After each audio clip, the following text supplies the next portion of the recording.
غیر ضروری بالوں کا مرد یا عورت کو کسی کریم سے ریموو کرنا جائز ہے، لیکن مرد کے لیے بہتر ہے کہ وہ جو زیر ناف بال ہیں ان کو بلیڈ سے صاف کرے، اور خواتین کریم یا کوئی ایسا پاؤڈر وغیرہ استعمال کریں. خواتین کے لیے بلیڈ کا استعمال خلاف سنت ہے. اور یہ جو بغلوں کے بال ہیں ان کو نوچنا سنت ہے. یہ جو بلیڈ سے صاف کرتے ہیں نا یہ اور گھنے پیدا ہو جاتے ہیں. آپ کہیں گے نوچیں کیسے، کھال ادھڑ جائے گی. تو وہ چونکہ بلیڈ سے صاف کر کے اتنے سخت بنا دیے ہوتے ہیں کہ اب نوچنا ممکن نہیں. تو اس کے لیے ویکس وغیرہ لگا کے نا وہ کپڑے سے کھینچیں تو بال جڑ سے اکھڑنا شروع ہو جائیں گے. تو پھر کچھ دنوں میں وہ بالوں کی جڑیں نرم ہو جائیں گی، پھر نوچنا کیا ہوگا، آسان. تو نوچنا بغلوں کے بالوں کا مرد کے لیے بھی عورت کے لیے بھی سنت ہے. اور ایک تو ثواب ہے نوچنے کا، سنت پوری کرنے کا. دوسرا اس کا فائدہ یہ ہے کہ بال پھر جلدی نکلتے بھی نہیں ہیں، اور جو نکلتے ہیں وہ بھی کیا ہوتے ہیں، بہت ہی ہلکے، اور بہت جلدی پھر وہ ہمیشہ کے لیے ختم بھی ہو جاتے ہیں. سمجھ رہے ہیں بات کو؟ جبکہ بلیڈ سے اگر بغلوں کے بال صاف کریں گے تو وہ اور زیادہ بڑھتے چلے جائیں گے، پورا تھائی لینڈ کا جنگل بن جاتا ہے. ہمارے فرماتے ہیں ایک مزدور، بہت سے لوگ تو صاف کرتے ہی نہیں نہ بلیڈ سے نہ، تو فرماتے ہیں ہمارے حضرت کہ ایک ہمارے گاؤں کا ٹریکٹر ملازم تھا، وہ جو ہے نا وہ لیٹا ٹریکٹر صحیح کرنے کے لیے. تو حضرت تو بہت ہی نفیس تھے نا صفائی میں، میں نے صفائی کی ان کی قصہ، ان کی حضرت کی نظر پڑ گئی اس کی بغلوں پہ، بہت پریشان. فرمایا ایسا لگ رہا تھا کہ جوئیں اور کھٹمل کبڈی کھیل رہے ہیں. ٹھیک ہے، تو پورے تھائی لینڈ کے جنگل بن جاتے ہیں. تو صفائی کیا کرو اللہ کے بندو، بہت ضروری ہے یہ. ہمارے والد صاحب کا انتقال ہو چکا ہے جبکہ ہماری دادی حیات ہیں. ہم پر اپنی دادی کی کفالت کی کیا ذمہ داری ہے جبکہ 2 چچا بھی حیات ہیں؟ سب سے پہلے تو چچا پہ ذمہ داری ہے، پوتوں پہ اس کے بعد ہے. لیکن چچا اپنی ذمہ داری پوری نہیں کر رہے تو پوتے کر لیں. دادی ماں کی جگہ ہوتی ہے، بلکہ ہونا تو یہ چاہیے چچا پوری کر بھی رہے ہوں پھر بولے نہیں ہم جب ہیں تو چچا آپ نہیں، ابا نہیں ہے یا اماں نہیں ہے تو ان کی اماں تو ہے نا. تو یہ دادی نانی ان کی خدمت خدا کی قسم جنت ہے ان کے پاؤں میں اللہ نے رکھی ہے. بڑھ چڑھ کے خدمت کیا کرو، دوسرے کو کرنے نہ دو. سمجھ رہے ہو؟ پھڈا کرو اس پہ. سعودی عرب میں کیس عدالت میں آیا، ماں پہ جھگڑا، 2 بھائیوں میں لڑائی ہو گئی قاتلانہ.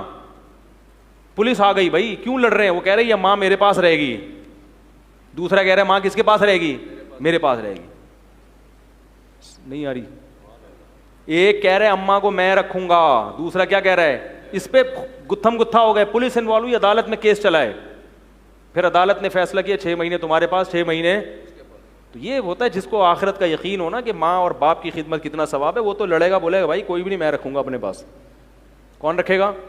میں رکھوں گا. ثواب ہے، بہت بڑی فضیلت ہے. ان کو دیکھنا حج عمرے کا ثواب اللہ نے رکھ دیا بھائی. تو اس سے بڑی کیا فضیلت ہوگی؟ اور الگ بات یہ ہے کہ بھائی وہ کون سا بیچارے ہمیشہ زندہ رہیں گے، تھوڑے دنوں میں چلے جائیں گے وہ، پھر موقع نہیں ملے گا. پھر دعاؤں کا تو موقع ملے گا، جسمانی خدمت کا موقع نہیں ملتا. پھر تو دادی نانی ان لوگوں کو تو گھر میں رکھا کرو. ان کی ڈانٹے کھانے کا اپنا مزہ ہے خدا کی قسم. دادی ڈانٹتی بھی بڑی اچھی لگتی ہے، کہاں جا رہا ہے کدھر سے آ رہے ہیں بولتی ہے نا، غصہ تو بہت آتا ہے. ہماری دادی بہت اس طرح کی پوچھے، ہم لوگ ٹرولنگ کرتے ہوئے نکلتے تھے کہ دادی نے دیکھ لیا تو وہ ایک تو سنتی بھی اونچا ہے، مجھے کہاں جا رہا ہے، کیونکہ پنچایت بہت ہوتی ہے بوڑھوں میں نا. دادی کو بولو دودھ لینے جا رہا ہوں. مسعود لینے جا رہا ہے؟ ایک آدمی ٹینشن میں آتا ہے بھائی دودھ لینے جا رہا ہوں، چیخنا پڑتا ہے. اچھا اچھا اچھا. ایک دن کسی نے پوچھا مسعود کہاں ہے؟ انہوں نے کہا چولہے پہ رکھا ہوا ہے. وہ سمجھی دودھ کہاں ہے پوچھ رہا ہے. ہمارے رشتے داروں میں ایک بوڑھی خاتون تھی، اونچا سنتی تھی. ان سے کسی نے کہا اکرم کہاں ہے؟ انہوں نے کہا الماری میں رکھا ہوا ہے. نے کہا اکرم پوچھ رہی ہوں بھائی. نے کہا اچھا میں سمجھی بکرم کا پوچھ رہی ہوں. ایک دن کسی نے پوچھا کہ نواب صاحب ہیں، ایک ہمارے محلے میں ہوتے تھے، انتقال ہو گیا اللہ مغفرت کرے، ان کی گاڑی جل گئی. تو وہ کہنے لگی ہائے ان کا تو بڑا نورانی چہرہ تھا. ہم نے کہا گاڑی کا چہرے سے؟ ان کا اچھا میں سمجھی داڑھی جل گئی ان کی. تو بوڑھے اونچا سنتے ہیں، ان کو 2-3 دفعہ چیخ کے بتانا پڑتا ہے. لیکن جب بوڑھا دنیا سے جاتا ہے تو گھر کی رونق اور برکت ختم. تو بوڑھوں کی یہ چیزیں برداشت کیا کرو، کیونکہ تمہارے اوپر بھی کل بڑھاپا، یہ جوانی کی جولانیاں سب کی ختم ہو جاتی ہیں، کمر سب کی جھک جاتی ہے، دانت مسکرانے کے لیے ادھار لینے پڑتے ہیں دانت کے. بھائی آج جتنے اداکار ہیں نا جو بوڑھے ہو گئے یہ باقاعدہ بتیسی لوگوں سے ادھار لے کے آتے ہیں، یار آج فلاں جگہ خطاب کرنا ہے، تھوڑا سا ایک بتی مل جائے گی، کرائے پہ مل جائے گی، صحیح ہے نا؟ تو ایسا ہوتا ہے.